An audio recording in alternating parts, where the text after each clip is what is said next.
One town ప్రజల ఆరోగ్యమే మా ప్రథమ ప్రాధాన్యత. Doctor Mohammed Sadiq demand. 10 ఏళ్ల నిర్లక్ష్యానికి మాజీ ఎమ్మెల్యే వాసుపల్లి గణేష్ కుమార్ ముందుగా ప్రజలకు క్షమాపణ చెప్పాలి. విశాఖపట్నం వన్ టౌన్ ప్రాంతంలో గత 2 రోజులుగా ఆకస్మికంగా పెరిగిన వాయు కాలుష్యం ప్రజలను తీవ్ర ఇబ్బందులకు గురిచేస్తోంది.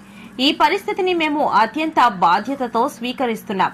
ప్రజల ఆరోగ్యం, ముఖ్యంగా చిన్నారులు, వృద్ధులు, శ్వాస సంబంధిత వ్యాధులతో బాధపడుతున్న వారి ఆరోగ్యం మాకు అత్యంత ప్రాధాన్యత. అందరికీ నమస్కారం. ఈరోజు ఈ పత్రికా సమావేశం నిర్వహించడానికి ముఖ్య కారణం మీ అందరికీ తెలుసు. పాత నగరంలో గత 2 రోజులుగా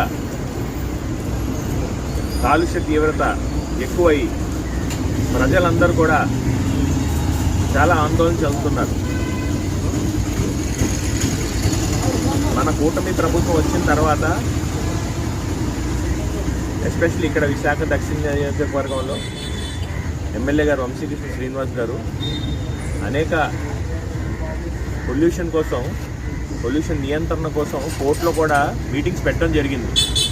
నేను కూడా దాంట్లో పాల్గొన్నాను. నేను గతంలో రాష్ట్ర కాలుష్య నియంత్రణ మండలికి సభ్యుడిగా ఉన్నాను. పొల్యూషన్ కంట్రోల్ బోర్డు మెంబర్గా కూడా చేశాను.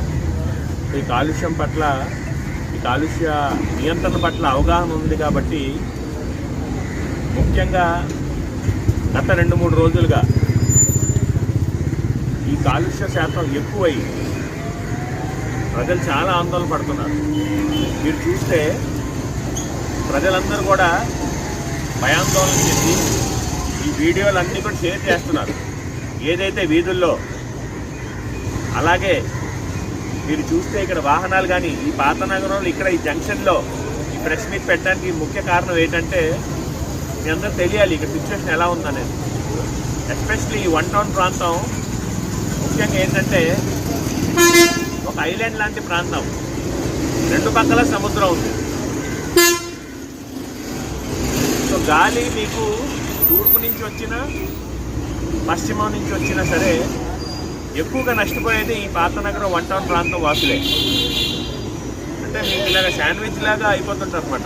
2 పక్కల నుంచి కూడా ఈ గాలి తీవ్రత ఏమాత్రం చిన్న తేడా వచ్చినా సరే, ఎస్పెషల్లీ మీ అందరికీ తెలుసు ఈ ఏదైతే ఇక్కడ ఈ కంటైనర్ ఏదైతే ఈ పాత నగరం వన్ టౌన్ పైనుంచి వెళ్తుందో ఇది సుమారు ఒక 60 సంవత్సరాలు పాతుపడిపోయిన ఈ కన్వేర్ బెల్ట్ అప్పట్లో జపాన్ వాళ్ళు సహకారంతో నిర్మించారు.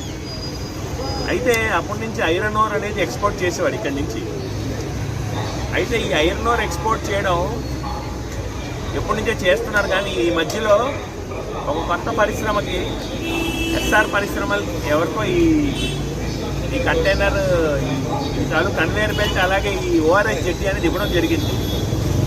ముఖ్యంగా ఏంటంటే వాళ్ళు ఓటీ ఏదైతే వాళ్ళకి ఈ కన్వేయర్ బెల్ట్ జెట్టి ఏదైతే ఇచ్చారో దాంట్లో నియమనాలు పెట్టారు. ఏమని దాన్ని వాళ్ళు మెయింటెనెన్స్ చేయాలి, ప్రాపర్గా మళ్ళీ రెట్రో ఫిట్టింగ్ చేసి అప్పుడు దాన్ని వాడాలని చెప్పేసి వాళ్ళు చెప్పడం జరిగింది. కానీ వాళ్ళు ముఖ్యంగా దాన్ని ఏది పాటించకుండా ఏం చేస్తున్నారంటే టోటల్గా ఇక్కడ ఉన్న పబ్లిక్ అందరూ కూడా బాగా కాలుష్య సఫర్ అయ్యేలాగా ముందు నుంచి కూడా ఆ రేకులన్నీ కూడా బాగా పాడైపోయి దాంట్లో నుంచి పొల్యూషన్ అనేది చాలా ఎక్కువ వస్తుంది.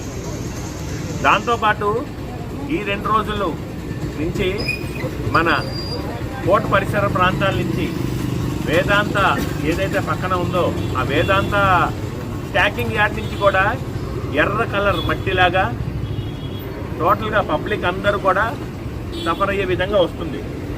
మీరు చూస్తే అదిగోండి ఈ ఫోటో చూడండి ఎలాగా కుప్పలుగా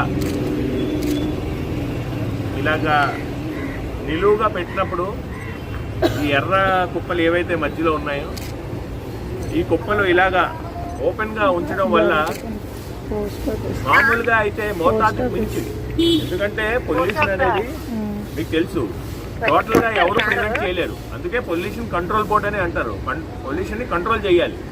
చూడండి బళ్ళు చూడండి, పబ్లిక్ అందరూ కూడా పెట్టిన ఫోటోలు ఇవన్నీ కూడా. దీని మీద డిపాజిట్ ఎలా అవుతుంది. ఇది ఓన్లీ కేవలం ఒక రాత్రి బండి పెట్టి పొద్దున్న లెగిసి చూస్తే ఈ విధంగా ఉంది.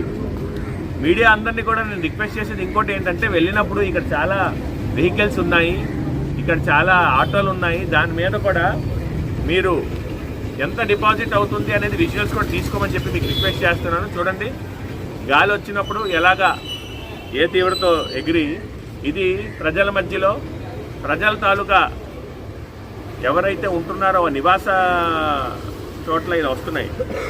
ఇక్కడ మీ అందరికీ తెలుసు, పాత నగరంలో especially Queen Mary high school, Queen Mary primary school, MVDM school, government high స్కూల్సే ఒక 3-4 ఉన్నాయి.